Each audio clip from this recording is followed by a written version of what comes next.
আমরা অনুভব করলাম যে শর্ট সার্কিট থেকে গাড়িটা আগুন ধরে গেছে।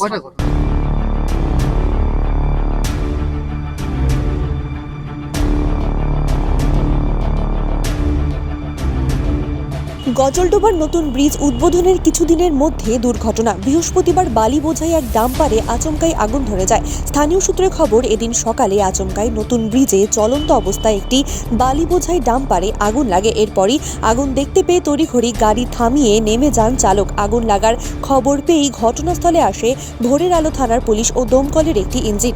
এরপরই ওই ইঞ্জিনের চেষ্টায় আগুন নিয়ন্ত্রণে আনা সম্ভব হয়, যদিও ডাম্পারের ইঞ্জিন, কেবিন সহ একাধিক জিনিসপত্র পুড়ে যায়। তবে কোনো হতাহতের খবর নেই। প্রসঙ্গত উল্লেখ্য, প্রতিনিয়ত বালি বোঝাই ডাম্পার এই ব্রিজের উপর দিয়ে যাতায়াত করে। প্রাথমিক অনুমান, প্রতিদিনের মতো এদিন বালি বোঝাই ডাম্পার যাওয়ার সময় হঠাৎই ব্রিজের উপর ডাম্পার গাড়িটিতে শর্ট সার্কিটের ফলে আগুন লাগে। আগুন নেভানো হলে গাড়িটিকে উদ্ধার করে নিয়ে যায় ভোরের আলো থানার পুলিশ। অ্যাকচুয়ালি শর্ট সার্কিট থেকে হচ্ছে, ড্রাইভার বুঝতে পারে নাই শর্ট সার্কিট থেকে হচ্ছে।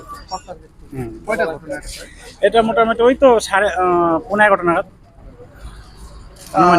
কারো কোনো ক্ষয়ক্ষতি বা কিছু? না, এমনি কারো কোনো ক্ষতি হয় নাই, ড্রাইভার ঠিক আছে। আর কি করে আগুনটা নিভলে? নিম্নতেই ফায়ার ব্রিগেড আসছিল, তারপর আমরা সাধারণ লোক ছিল, এখান থেকে সবাই হেল্প করছে। আমার নাম আনন্দ সরকার। এই জায়গাটার নাম? এই জায়গাটা মিলনপল্লী। আমরা অনুভব করলাম যে শর্ট সার্কিট থেকে গাড়িটা আগুন ধরে গেছে। কয়টা ঘটনা? 11:30 নাগাদ। 11টা। ফায়ার ব্রিগেড আসছিল? হ্যাঁ, ফায়ার ব্রিগেড আসছিল। কারো কোনো ক্ষতি হয়েছে? না, আর কোনো ক্ষয়ক্ষতি হয়নি। ক্ষয়ক্ষতি হয়নি। গাড়িতে কজন ছিল? একজন ছিল স্যার। কোথা থেকে কোথায় যাচ্ছিল গাড়ি? শিলিগুড়ি যাচ্ছে। গাজলডোবার থেকে শিলিগুড়ির দিকে যাচ্ছে। এরকম ঘটনা কি এর আগে হয়েছে? এরকম ঘটনা আমাদের এই এরিয়ায় হয়নি, কিন্তু কিছুদিন আগে ওই ফরেস্টে এরকম একটা ঘটনা ঘটছিল। ওটাও গাড়ি ছিল। শর্ট সার্কিটের কারণে? হ্যাঁ, এটা শর্ট সার্কিটের কারণে হয়। কিছু মনে না করলে আপনার নাম আর পরিচয়?